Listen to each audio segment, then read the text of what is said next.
पारित होता।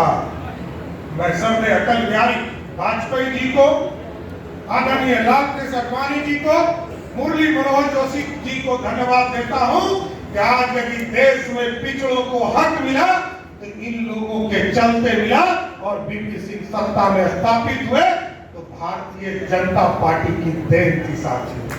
लेकिन जब लगा इस देश में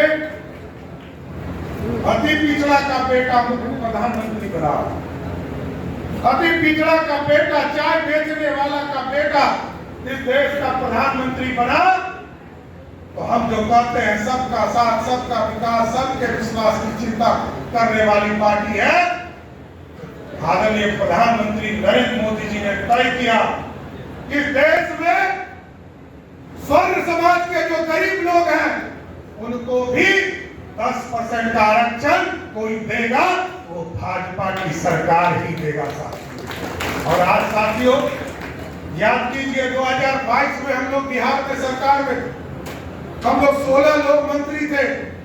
यहाँ डॉक्टर संजय जायसवाल जी बैठे हमारे अध्यक्ष थे। स्पष्ट तौर पर देश के नेतृत्वकर्ता लोगों ने हम लोगों को निर्देशित किया कि बिहार भारतीय जनता पार्टी बिहार में जो जातीय सर्वे का काम किया जाएगा उसका समर्थन करेगी। और याद दिलाना चाहता हूं, लालू प्रसाद जी का परिवार कहता है कि हमने जातीय सर्वे कराने का काम किया। उनसे पूछिए 22 जून 2022 को, 24 जून 2022 को जब बिहार कैबिनेट का फैसला हुआ तो बिहार सरकार में भारतीय जनता पार्टी के 16 मंत्री, उप मुख्यमंत्री हमारे थे और हम लोगों ने समर्थन किया। नीतीश जी के आग्रह पर हम लोगों ने बिहार में जातीय सर्वे करवाने का काम किया। और आज भी साथियों हम लोग धन्यवाद देने के लिए आज इस मंच पर आदरणीय के लक्ष्मण जी आए, हैदराबाद से चलकर आपके बीच में आए, राष्ट्रीय स्तर के नेता हैं और हम लोग को बताने आए कि मोदी जी ने इस देश के गरीबों को, पिछड़ों का जो हक था, जो एक एक व्यक्ति सोचता है कि हमारी गणना होनी चाहिए, उसके लिए मोदी जी ने तय कर दिया है कि 2026 के मार्च से इस देश में पूर्ण रूप से जातीय जनगणना करने का काम पूरे देश में चालू करने का काम। इसलिए साथियों आप समझिए कि यदि कानून बनेगा कौन छूट गया पीछे, क्योंकि हम लोगों ने 219 जातियों की जनगणना बिहार में करा और कई ऐसे जातीय जनगणना के आधार पर कुछ लोगों को अन्याय में जोड़ने का काम करना पड़ा। आज आदरणीय प्रधानमंत्री जी पूरी व्यवस्था खड़ा कर रहे हैं कि हम कैसे इसको खड़ा करने का काम करें। लेकिन साथियों याद कीजिए सिर्फ मोदी जी ओबीसी मोर्चा के लिए एक सिर्फ जातीय जनगणना नहीं करा, इस बिहार में जिसने सामाजिक न्याय का धारा दिया, सरदार कर्पूरी ठाकुर जी को भी भारत रत्न देने का काम किसी सरकार ने किया, वो मोदी सरकार की साथ। आज आजादी के 75 वर्ष से अधिक हो गए, किसी सरकार ने कर्पूरी ठाकुर जी को याद नहीं किया, लेकिन मोदी जी ने भारत रत्न देकर इस भारत के मानचित्र पर अति पिछड़ों को न्याय देने वाला नेता को खड़ा किया। और आज साथियों आप सोचिए, सामाजिक न्याय का काम 2005 से याद कीजिए कि 2001 में मुखिया का चुनाव हुआ, 2002 में नगर निकाय का चुनाव हुआ, बिहार में कोई आरक्षण नहीं दिया, ना पिछड़ा को, ना दलित समाज को, ना आदिवासी समाज को। लेकिन जैसे ही आपने 2005 में नीतीश कुमार जी और सुशील मोदी जी को चुनने का काम किया, वैसे ही बिहार के पंचायती राज चुनाव में 20% आरक्षण अति पिछड़े को देने का काम किया और 17% एससी और एसटी को देने का काम किया साथियों। इसके पहले कोई आरक्षण नहीं था। लालू प्रसाद जी सिर्फ बोलते हैं, करते नहीं है। आज उनका बेटा भी सिर्फ बोल रहा है, कुछ करता नहीं। याद कीजिए 17 महीने तक सत्ता में रहा, यहाँ तो विजय जी बैठे हैं, कई विभाग को इन्होंने भी देखा और कई लोग हमारे मंत्री मंगल पांडे जी इस विभाग को देख रहे हैं। आप याद कीजिए 5 विभाग के मंत्री थे लालू प्रसाद जी के युवराज, एक लोगों को नौकरी नहीं दिया, लेकिन जो धारा हम लोगों ने खड़ा किया 2020 में तय किया था कि 10 लाख सरकारी नौकरी और 10 लाख रोजगार देंगे, अब उसको बढ़ाकर हम लोगों ने 50 लाख रोजगार और सरकारी नौकरी देने का वादा पूरा करने का काम किया। और स्पष्ट तौर पर बताना चाहते हैं, गरीबों की चिंता मोदी जी की सरकार और नीतीश जी की सरकार करे। बिहार में 13 लाख से अधिक लोग पक्के मकान के लिए तरस रहे थे। मोदी जी ने अभी तक लगभग 60 लाख लोगों को पक्का मकान देने का काम किया, और सिर्फ पक्का मकान देने वाला लोग सिर्फ भारतीय जनता पार्टी और नीतीश जी को वोट कर दे तो मैं आपको गारंटी देता हूं कि 200 सीट बिहार में भारतीय जनता पार्टी और एनडीए को आए, सिर्फ पक्का मकान देने वाला। और अभी तो हम लोगों ने तय किया 1 करोड़ 9 लाख परिवार 11 तारीख को 2000 इसी महीने के 11 तारीख को हम लोगों ने तय किया है, जो गरीबों को, जो वृद्ध जन थे, दिव्यांग जन थे, विधवा बहनें थी, उसको 400 से बढ़ाकर 1100 रुपया पेंशन करने का काम किया था। और आगे भी कई चीजें करनी। इस बिहार के विकास में आपका योगदान चाहिए। लेकिन साथियों, मैं आज आप लोगों से आग्रह करूंगा, क्योंकि एक बड़ी घटना हुई है पटना में, सरकार के लिए भी चुनौती का समय है। एक बार जोर से बोलिए, भारत माता की जय, भारत माता की जय, जय श्री राम, बोलिए सियावर रामचंद्र की। आज जातीय जनगणना के ये मोदी जी को आभार समारोह में इस कार्यक्रम की अध्यक्षता कर रहे भारतीय जनता पार्टी के ओबीसी मोर्चा के अध्यक्ष भाई बलराम मंडल जी,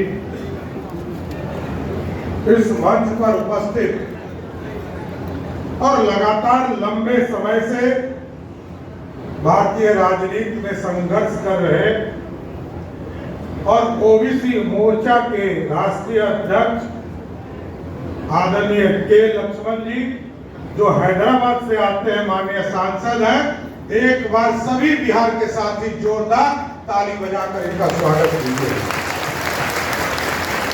इस मंच पर उपस्थित हमारे साथी मित्र और बिहार के लोकप्रिय उप मुख्यमंत्री आदरणीय विजय सिन्हा जी,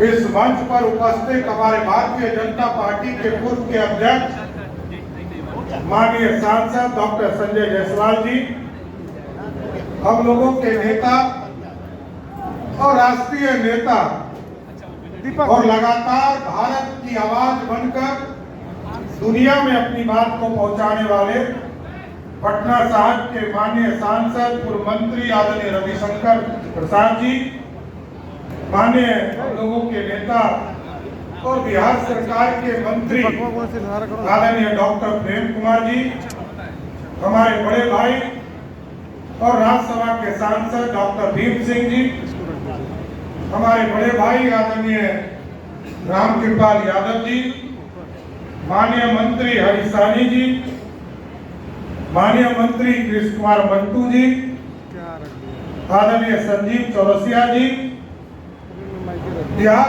ओबीसी मोर्चा के प्रदेश के प्रभारी गुरु प्रकाश मौर्य जी, इस मंच पर उपस्थित संगम लाल गुप्ता जी, जो राष्ट्रीय महामंत्री हैं, निखिल आनंद जी, जो राष्ट्रीय महामंत्री हैं, सभी हमारे ओबीसी मोर्चा के पदाधिकारीगण, सम्मानित मंच और मंच के सामने उपस्थित तमाम भाइयों, बुजुर्गों, नौजवान साथियों और इस मंच के सामने उपस्थित सभी बहनों, आज साथियों लोग आभार इस कार्यक्रम में आभार प्रकट करने के लिए आए हैं।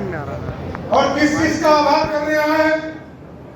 जैसा कि भीम सिंह जी ने आपको बताया, 1931 में अंग्रेजों ने इस बिहार के लोकतंत्र में, अंग्रेजों ने भारत के लोगों की गणना की थी आजादी मिली 1947 में, लेकिन उसके बाद कांग्रेस पार्टी ने जातीय जनगणना को किसी पूरे दान में डालने का काम किया।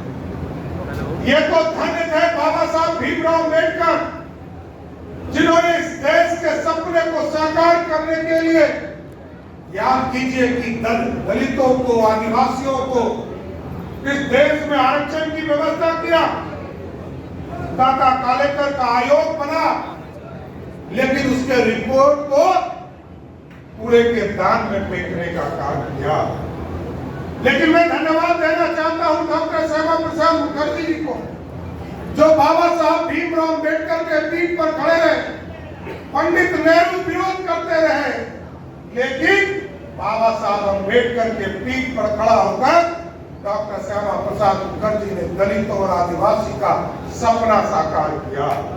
और जब इस प्रदेश में पहली बार सामाजिक न्याय की सरकार बनी, साथियों, आप याद कीजिए पंडित कैलाशपति मिश्र जी ने हमारे नेता जननायक कर्पूरी ठाकुर जी को समर्थन देकर बिहार का मुख्यमंत्री बनाने का काम किया। और पहली बार अति पिछड़ा समाज और समान महिलाओं को आरक्षण देने का काम किया। कुछ लोग यहाँ सब आते हैं जिन्होंने 15 साल बिहार में सत्ता चलाई, वो कहते हैं कि हमने मंडल कमीशन लागू कराया। याद कीजिए साथियों, ये भारतीय जनता पार्टी थी जिसने मंडल कमीशन को इस देश में लाने का काम किया साथियों, क्योंकि भारतीय जनता पार्टी का स्पष्ट तौर पर मानना कि हम मंडल के साथ भी हैं और कमंडल के साथ भी भारतीय जनता पार्टी खड़ी है।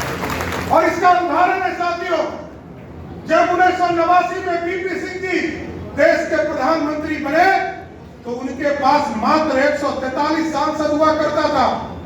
कांग्रेस पार्टी के पास 200 सांसद थे। और भारतीय जनता पार्टी जी ने स्पष्ट तौर पर कहा है कि जिन लोगों ने भी कानून हाथ में लिए हैं, उसके कानून उसके घर में घुसकर उसको मारने का काम सरकार की पुलिस करेगी। साथ छोड़ नहीं, जो अपराधी है उसको छोड़ा नहीं जा सकता। और जो जिस भी पदाधिकारी के चलते इस तरह की घटना घटी है, उसको भी स्पष्ट तौर पर चेतावनी है, अगली 24 घंटे में उसके खिलाफ भी कार्रवाई करने का काम सरकार करेगी साथियों, क्योंकि न्याय देना हमारा काम। यहाँ कोई ऑर्गेनाइज क्राइम नहीं है बिहार में। अपराधी घटना घटते हैं कांग्रेस की लड़ाई में, लेकिन किसी की घटना घटने के बाद यदि कार्रवाई नहीं हो तो यह चिंता का विषय है। लेकिन आज पूरी तरह एसआईटी का गठन किया गया है और कार्रवाई करने के लिए निर्देशित किया गया है। जिन लोगों ने कानून हाथ में लिए उसको बख्शा नहीं जाए, उसके खिलाफ कार्रवाई किया जाए।